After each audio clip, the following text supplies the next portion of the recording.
시장에 대한 통찰 김동섭의 인사이트 시작합니다. 안녕하세요. 네, 안녕하세요. 네, 뉴욕 증시 계속 최고치 행진 가더라고요. 어떻게 보셨습니까? 미국이 좀 대단한 것 같아요. 저는 왜 그러냐면 자기들이 필요한 이슈만을 시장에 반영을 합니다. 대단하죠. 어저께도 마찬가지고 오늘 새벽에도 마찬가지고 중국에서 요즘 코로나 바이러스 때문에 너무 힘들죠.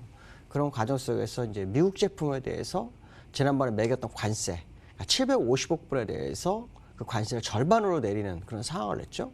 당연히 미국 수출 부분에서 굉장히 이익이 되니까 바로 미국 장은 반등을 합니다.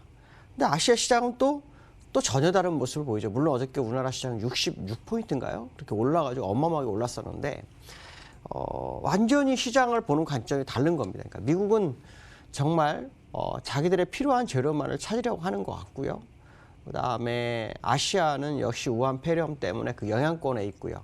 다만 미국이 많이 올라가면 거기에 대해서 많은 반응을, 많이 내려와도 거기에 대한 반응이 더 크게 뭐 이런 정도의 수준이다. 결국 시장이 미국만 바라보고 갈 수밖에 없는 현상이 계속해서 나타나고 있는 게 아닌가 뭐 그런 생각이 들고 있고요. 그러나 중요한 것은 미국 계속 좋은 이슈를 가져오기 위해서는 제가 항상 말씀드리지만 큰 재료가 있어야 돼요. 큰 재료는 진짜 없어요. 그게 문제인 거거든요. 조그만 뉴스가 시장을 받쳐주죠. 지난번 애플, 뭐 테슬라, 뭐 지금처럼 750억 불에 대한 부분, 뭐 트럼프 탄핵 어차피 예정됐던 부분인데 그런 거 뉴스가 나와서 받쳐주긴 했지만 정말 시장을 이끌어갈 대형 뉴스는 사실 부재한 상황이죠. 물론 트럼프 대통령이 이번에 재선 과정 속에서 탄핵 리스크가 해결됐죠. 그러면서 추가 감세안을 내놓을 거다라는 이슈가 좀 있습니다. 이게 이제 시장을 한 번 더 업그레이드 시킬지 이게 관건이긴 하는데 어쨌든 큰 이슈로 하나 나올 수 만한 게 추가 감세안이 하나 있다 정도가 현재 제가 보는 관점이고요. 이제 기술적인 부분에서 참 재미난 게 있어요. 지난번에 제가 아마 76 정도에서 조정 가능성 한번 줬는데 반등이 들어왔어요. 근데 지금 보니까 요 지점이죠. 요 지점에서 저점까지, 요 지점까지가 43이랬는데 현재 여기가 지금 43 정도가 되고 있습니다. 그러니까 대등수치에 거의 온 상태고 기술적으로도 지금 예상했던 그 고점 부분이라서 물론 요때하고 요거는 다릅니다. 위치가. 물론 여기 쌍봉의 모습이지만 이 우상향으로 보면 공간이 더 많이 열려있는 상황이라서 지난번처럼 고점을 완전히 좁게 말씀드리기는 굉장히 어려운 상황인 건 사실이고요. 다만 좀 아쉬운 거는 시장의 이슈가 전체 복합적으로 적용해야 되는데 미국만은 오히려 자기네 시장의 뉴스에 치중하는 모습이고 자기의 이익만을 추구하는 상황이라서 시장을 완전히 해석하기가 쉽지 않은 상황입니다. 다만 미국의 현재 시장의 모습은 트럼프 대통령 의지가 시장에 굉장히 많이 반영되고 있구나라는 생각을 많이 합니다. 정치가인지 경제가인지 모르겠지만 어쨌든 주식시장에 거의 뭐 올인하는 모습이 보이는 정도의 상황이다라고 판단할 수 있기 때문에요. 트럼프 대통령의 모습이 어떤 식으로 흘러가는지가 향후 시장의 발성을 좌지우지하지 않을까 뭐 그런 생각이 좀 들고 있습니다. 두 번째로는 우리나라가 경상수지가 흑자국이죠. 경상수지 흑자국인데 7년 만에 흑자폭이 줄었어요. 최저치가 됐어요. 그래도 한 600억 불 뭐 근저점입니다. 그러니까 나쁜 거 아니죠.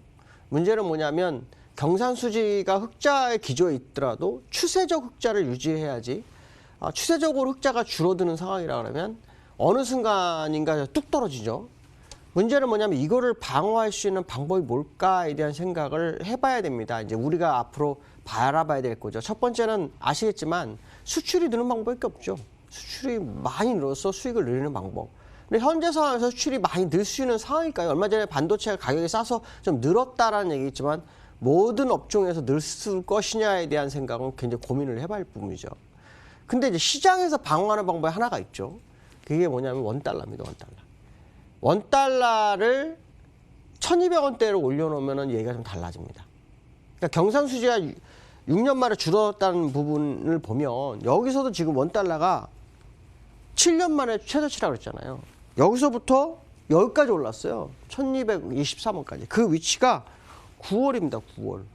그리고 내려왔어요. 내려왔지만 1180원, 60원대를 유지하면서 2019년도를 보냈어요.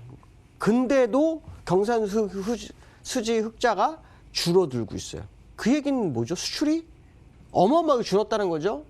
그럼 반대로 수출이 한 번에 늘지 않는다면 경상수지 흑자는 갈 수가 없다는 얘기죠. 원달러가 이렇게 올랐는데도 불구하고 수지가 줄었으니까.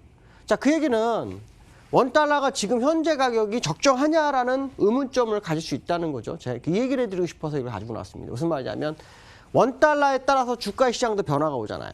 그렇죠? 원달러가 현재 시점이 적정하냐에 대한 의문점을 갖습니다. 왜? 여기서부터 1년간 이렇게 올랐는데도 경상수지가 줄어들고 있으니까요. 만약에 원달러가 떨어지면 경상수지는 더 떨어지겠죠? 그렇죠? 주가는 올라갈 수 있을까요? 못 올라가죠. 자, 그게 무슨 말이냐면 주가는 오를 수 있는 국면까지 왔지만 일정 구간의 가칠 확률이 굉장히 높다라는 것을 이 경상수지 흑자로 알려주고 있다 정도 해석하시는 게 굉장히 좋다라고 말씀드릴 수 있고, 그 얘기는 향후에도 주가는 변동성이 있을 수 있잖아요. 고점을 굉장히 높여가는 상황으로 가기는 어려울 거라는 해석을 해야 됩니다. 물론 수출이 변할 때 그때는 다르겠다라는 생각을 해봐야 될 것 같고요. 그 다음에 이제 우리나라 시장이 어저께 어마어마하게 올랐어요. 어마어마하게 올랐는데 갭 상승을 이제 3개가 다시 만들어졌죠. 3개까지 했던 거 다 배웠다가 다시 올라오면 3개가 됐어요. 근데 여기서 중요한 것은 뭐냐면 쌍끌이 매수였어요.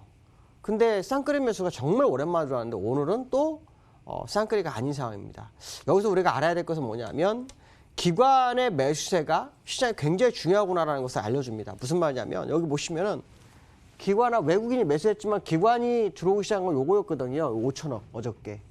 그러니까 기관이 매수를 같이 들어오는 시점이 굉장히 중요한 거예요. 여기서 외국인은 1,500억 샀고 기업은 5천억을 샀어요. 근데 66% 올라갔잖아요. 근데 2천억 팔고 있죠 지금. 그 얘기는 무슨 말이냐면 외국인보다 기관의 매수세가 더 중요한데 기관들의 시장에 얼마나 진입을 하는지를 좀 관찰을 해야 될 것 같다라고 말씀드릴 수 있을 것 같습니다. 오늘 여기까지 하겠습니다. 감사합니다. 네, 시장 낙폭은 좀 제한되고 있습니다. 물론 다음 주에 옵션 만기도 있고 주말 사이에 코로나 바이러스가 어느 정도 확장되는지 여부는 좀 염두에 두시면서 대응 전략 세우셔야겠지만 여전히 중국에 대한 부양책 기대감은 살아있는 것으로 풀이가 되고 있습니다. 남은 오늘 장도 MTN과 함께 좋은 선택하시고요. 한 주의 마무리 잘 하시기 바라겠습니다. 함께해 주신 여러분 고맙습니다.